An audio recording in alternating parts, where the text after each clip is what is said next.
Hello everyone. In this video, I will show you how to send cryptocurrency from your Robinhood account to another wallet. First, open the Robinhood app on your phone and log into your account. Once you are on the home screen, tap on the search icon and find the cryptocurrency you want to send. This could be Bitcoin, Ethereum, or any other supported coin. Tap on the crypto to open its detail page. On this page, you will see information about the price in your holdings. Look for the option that says Send.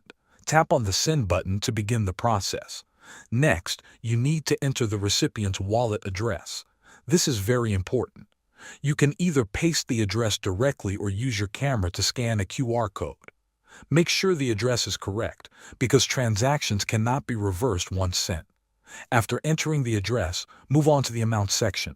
Type in how much cryptocurrency you want to send. Now you will reach the review screen. Take your time here. Carefully check the wallet address and the amount again. Even a small mistake can lead to loss of funds. If everything looks correct, tap on Review and then confirm the transaction. Thanks for watching.